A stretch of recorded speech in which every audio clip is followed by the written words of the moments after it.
안녕하십니까. 자취펀치 육동일입니다. 날씨가 많이 추워졌습니다. 일교차도 커졌고요. 건강에 유의하시기 바랍니다. 오늘 자취펀치 시간에는 줄곧 이야기하던 그 자유민주주의 체제와 그 사회주의 체제의 비교, 그리고 사회주의 체제의 붕괴와 변화를 설명했고, 또 그 중에서 이제 그 러시아, 동유럽을 설명했는데, 오늘은 중국의 변화를 좀 말씀을 좀 드리고 싶습니다.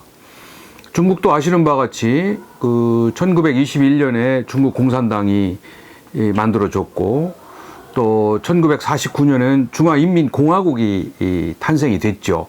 그리고 그 중화인민공화국, 그 사회주의 체제가 지향한 체제도 지난번에 말씀드린 이 기본 틀, 정치적으로 정해제, 경제적으로 계획경제, 사회적으로 집단주의라는 이러한 그 기본 틀을 가지고 중국이 그 공산국가로 출범을 했습니다.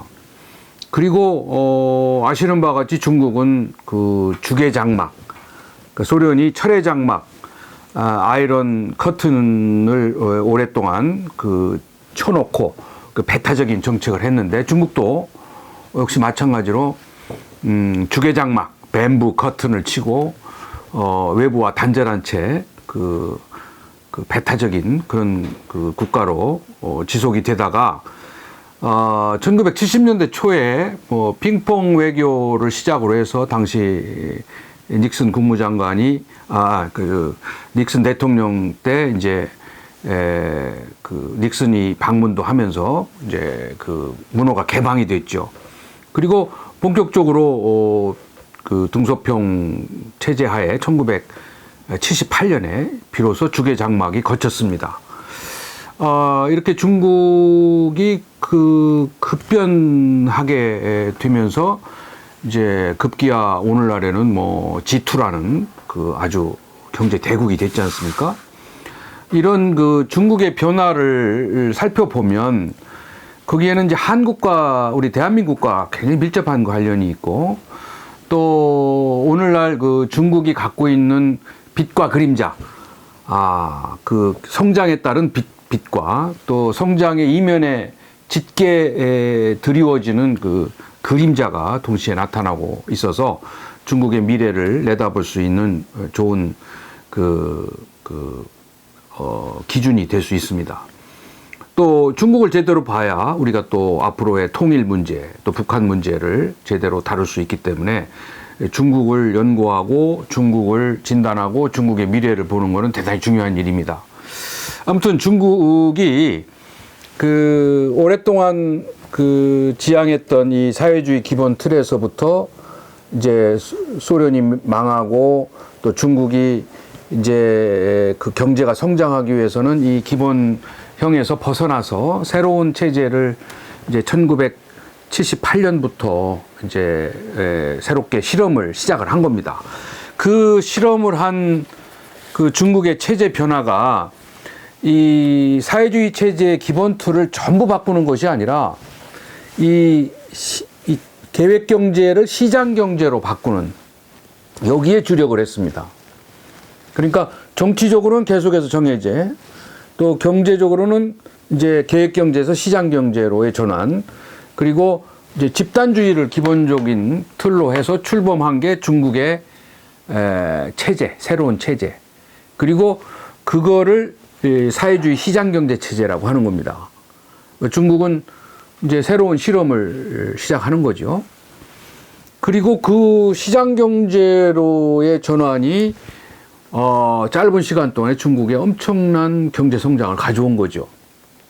그런데 여기에 그 재미있는 일화가 하나 있습니다. 그게 바로 이 중국이 계획경제에서 시장경제로 전환하는 아주 결정적 계기가 된 것이 한국 속에서, 한국과의 관계 속에서 일어나는 아주 사건이 비롯됐다는 그런 분석이 상당히 설득력이 있습니다. 그 사건이 뭐냐면은 1983년 5월 5일 날 중국 민항기가 한국에 그 하이제킹, 납치됐습니다. 그래서 그 당시에 기억하시는 분이 있을런지 모르겠습니다만 그 5월 5일 날 중국 민항기가 납치되면서 한국에 뭐 공습 경보가 울리고 그래서 우리가 긴장했던 때가 있었거든요. 우리는 그 당시에 중국과 수교를 하지 않은 미수교 상태에서 적성 국가였습니다. 그래서 굉장히 긴장을 했고 당시에 이 초유의 사건이었기 때문에 이 문제를 다루는 데 있어서도 굉장히 양국이 긴장한 정도였거든요. 그 비행기 속에는 96명의 승객 그리고 9명의 승무원이 있었고 거기에는 미국 사람도 있었고요. 그리고 그 중국 한간에는 나중에 이제 밝혀진 일이지만은 그 중국 그 민항기의 그 승객 속에는 대단히 그 중요한 VIP들이 있었다는 겁니다. 한간에는 이 유도탄, 미사일 전문가가 있었다는 얘기도 있고요. 또 어쨌거나 그 승객 속에는 대단히 그 중국의 굉장히 그 실력자, 권력자들의 가족들이 있었다는 그런 나중에 얘기들이 있었습니다. 그렇기 때문에 중국이 그 납치된 그 비행기의 문제로 인해서 굉장히 그 걱정을 많이 하고 이제 그 문제를 다루는데 그 상당히 어려움이 있었죠. 우리하고 수교가 안 됐기 때문에. 그래서 우리가 이제 그 비행기가 납치되고 미군 비행장에 이제 체류 억류되면서 이제 협상이 시작이 됐습니다. 이제 전례가 없는 일이기 때문에 대단히 어려운 협상이 진행이 됐고 또 미국 승객도 있었기 때문에 미국이 이제 중재를 했고요. 이제 그런 과정에서 우리가 그 전례를 깨고 그 중국 입장에 중국이 원하는 바를 우리가 들어줬습니다. 그래서 그 당시에 그 인질범들을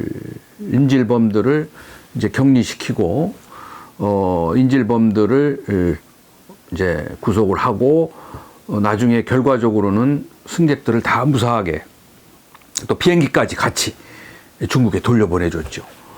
그리고 인질범들은 뭐 대만으로 갔습니다만 하여튼 중국이 원하는 바를 다 들어줬습니다. 그리고 우리가 한 걸음 더 나가서 당시 승객들에게 아주 극진한 대접을 해줬어요.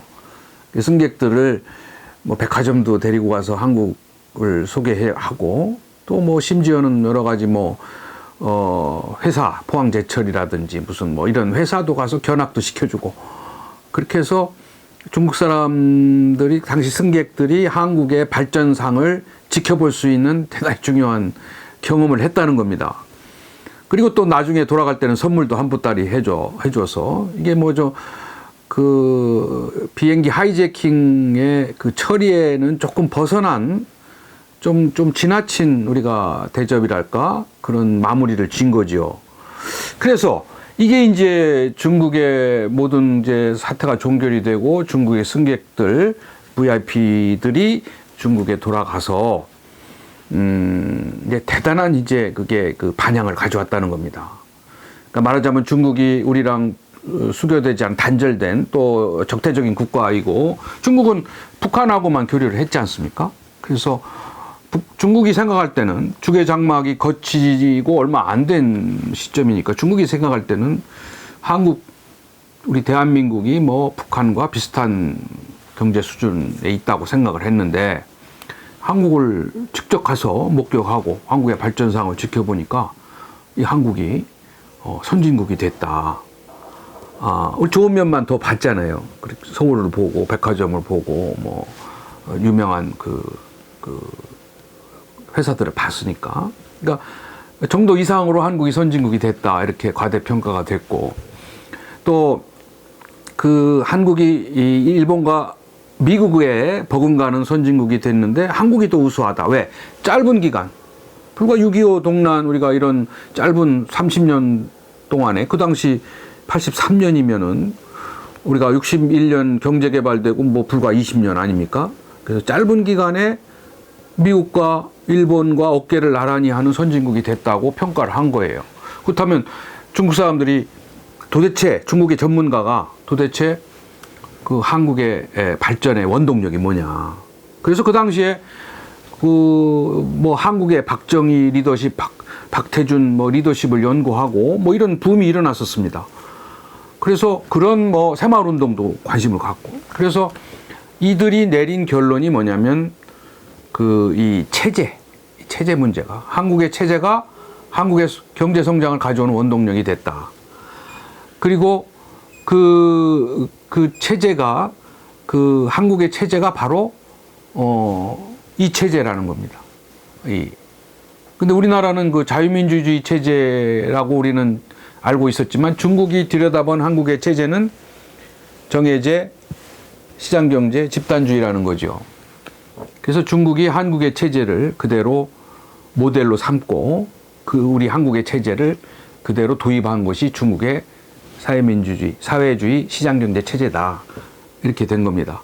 그래서 그 중국은 그러한 그 체제 도입을 통해서 비약적인 성장을 했습니다. 중국은 여전히 정해제를 하고 있어요. 그 대표를 국가 지도자를 당에서 임명을 하지 않습니까? 주요한 자리는 아직도 임명을 합니다. 그리고 그 정당 복수 정당도 아직은 허용을 안 하고 있습니다.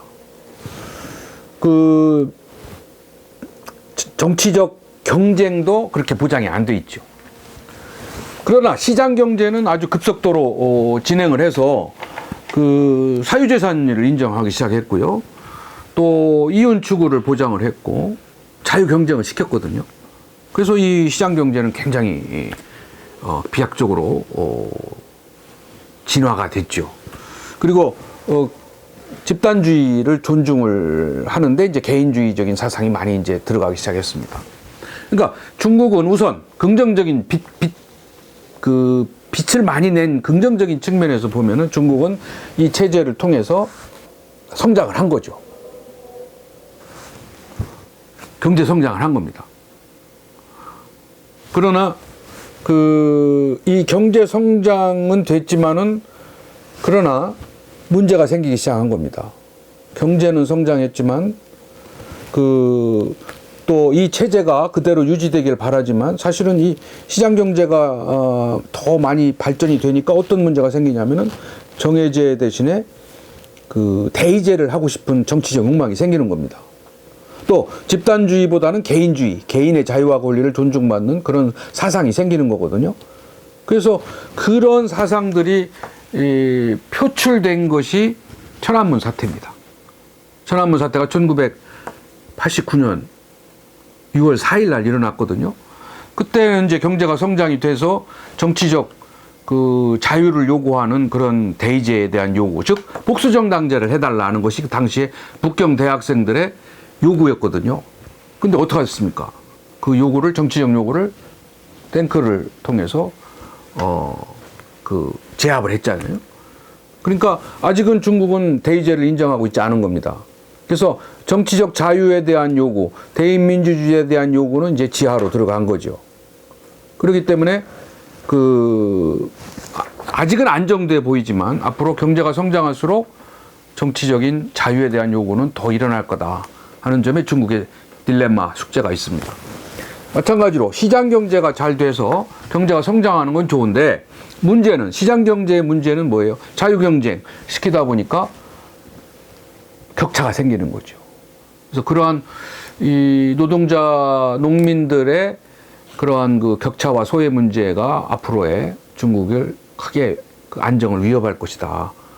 그런 점에서 시장 경제를 어떻게 앞으로 안정시켜 나가고 분배 문제, 불평등의 시정 문제를 어떻게 할 거냐. 이 문제가 중국의 숙제입니다.